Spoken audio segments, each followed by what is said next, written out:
You know, one of the things that I try to emphasize about the migrant crisis that we're currently experiencing here in the United States of America, and by the way, liberal cities like Chicago, Denver, New York City are really experiencing it for the first time since they're not places that border the nation of Mexico, is the fact that what are often sold to us as the more compassionate policies, the care harder policies, are anything but that. And recently there was a story that broke in New York City about how the police have to put together a task force, or maybe it's not only the police, it's other government agencies, in order to stop migrant children from selling snacks all over New York City and actually try to get them in school. Because even though our tax dollars are already strained, even though these people can't work and essentially the regular ordinary taxpayer has to cover the cost for them, now because they're being used to generate income selling snacks, there has to be additional tax dollars spent on them in order to try to get them in school, because in reality, in actuality,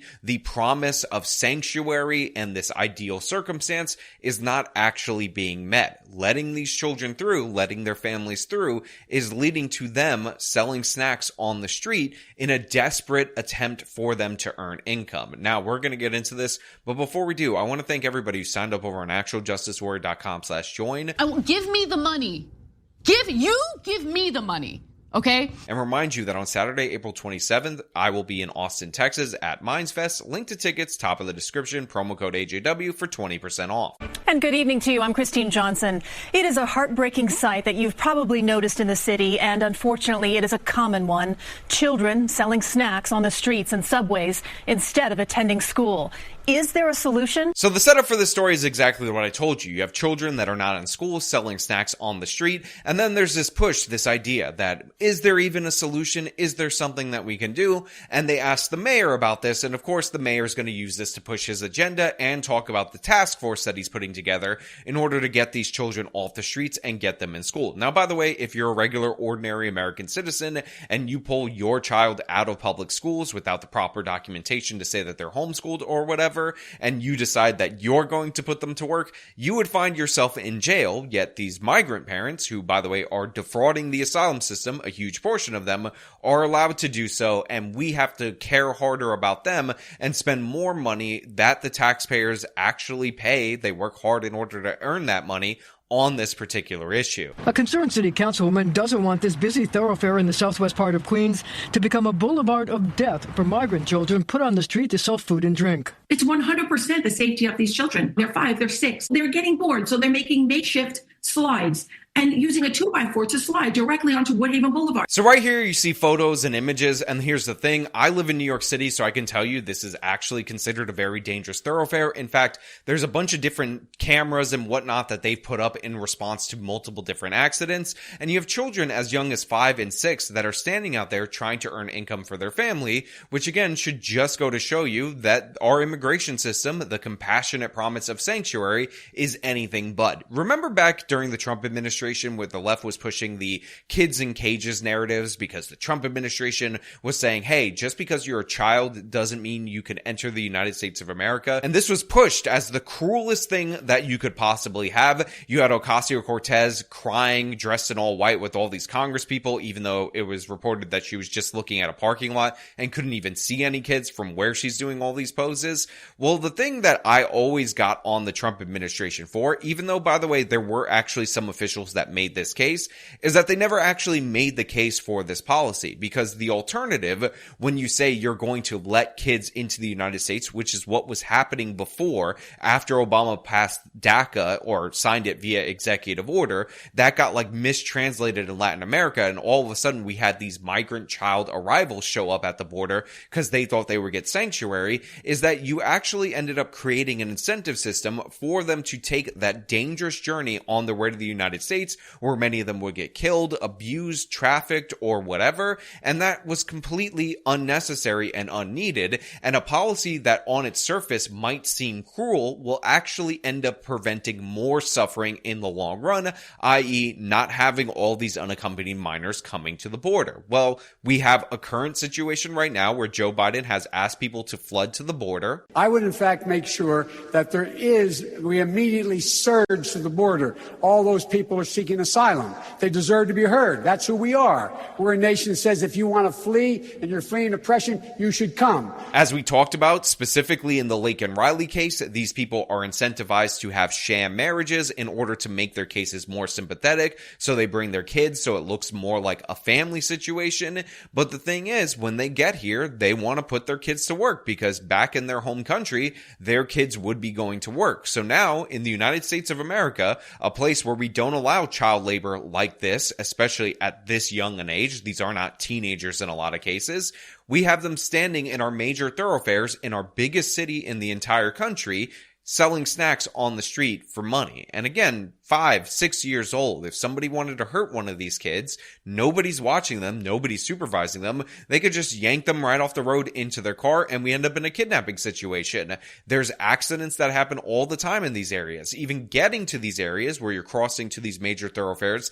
that are not necessarily set up for pedestrian traffic because these are in and around the highways could be absolutely disastrous. And I don't want to see kids get injured or killed in these circumstances, but for some reason, because I want to stop this problem at its origin point, stop incentivizing people to skip through all these countries, bring their children in order to defraud our asylum system, I'm considered the cruel one. But look at the consequences of the policies that you say are not cruel, of your generous policies, of your welcoming ordinances, of your sanctuary cities. It's children selling snacks in order to make a living. Councilwoman Joanne Ariola has been trying for well over a year to get the city to do something about the hordes of migrant kids of all ages sent into the subways around busy street corners to sell candy and food instead of going to school. Their truancy is not being addressed. So here you have a city councilwoman who says she's been trying to address this issue for a year. She's trying to do something about this for 1 full year. And I just want you to think about that. Remember, there was a viral video that people were talking about where they said a migrant was being arrested for not having a vendor's license. And I don't know if people are aware of this, but as somebody who rides the New York City subway, or at least used to ride the New York City subway, that woman was not a new migrant or anything like that. She migrated from the Bronx. She's been selling churros in the subway for the longest time. She gets cracked down on because vendor's license. These kids are truant and they don't have vendor's licenses. Let me make that clear. This is not a licensed operation. They're 6 years old and nobody's cracking down on them. Nobody seems to be addressing this. And things actually get significantly worse because where are they getting the stuff is a question that people should be asking right now. There's also the question of where are they getting these items to sell? When they're asked, they say someone comes from far away to give this to us. So they're also being exploited by people who are using them to sell their goods on the street. So yeah, when they question these kids, when they ask them what the hell is going on, it's not even their parents that appear to be assigning them to this work. They say somebody comes from very far away in order to give them the stuff and collect the money from them. And in reality, that sounds like a criminal organization. And we're starting to discover a bunch of different organized criminals that are both incorporating the migrants into their operations and preying on the migrants in their operations.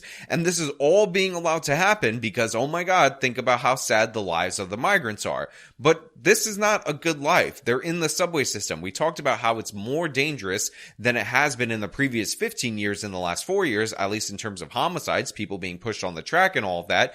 And we shouldn't be sending 5 and 6 year olds into the subway in order to make money for some shady criminal organization. But that's exactly what we're seeing going on right now. And by the way, these are cash transactions, if you guys are unaware of that. So if you're a robber or criminal or something like that, and you stumble upon a 4 or 5 year old or 6 year old with a wad of cash in his pocket, they're an easy target for other criminals. So this is chaotic. This is ridiculous. This should not be happening in our city. And I will remind you, if you're an adult and you let your vendor's license expire, they will come down on you with fire and fury. They will destroy your life. I mean, it's absolutely crazy what these people do. But all of a sudden, for migrant children, no laws apply. No rules applied. Migrant truant children, A-OK, first class all the way, rubber stamp. The mayor has now appointed a multi-agency task force to go into shelters to convince parents to send their kids to school. I asked him about it at an unrelated event. I saw that in Ecuador. I saw that in Mexico. I saw that in Colombia. So sometimes people bring their culture and how practices are done into the city, and we want to make sure that people understand children should be in school. So honestly, I'm so sick of this. I'm tired of it. I hate every aspect of it. But Eric Adams says he put together a multi-agency task force to deal with this problem, but if you listen to how they're going to deal with the problem, it's to go into the shelters and convince people to send their kids to school. If your kids are truant, they don't go and try to convince you. They threaten you. They threaten to use the law enforcement against you. There's a program called PINS where they'll actually assign a truant officer to your kid that will make sure that they will get into class. But for the migrants, for the people who are defrauding the asylum system, they're like, we'll try to chat with them and explain to them the positive virtues of public education. We'll spend more tax dollars on these people who are living in taxpayer-funded shelters to send them to taxpayer-funded schools because we don't want to have the same consequences for them. If you don't want these migrant kids to be working in these vendor locations, how about this?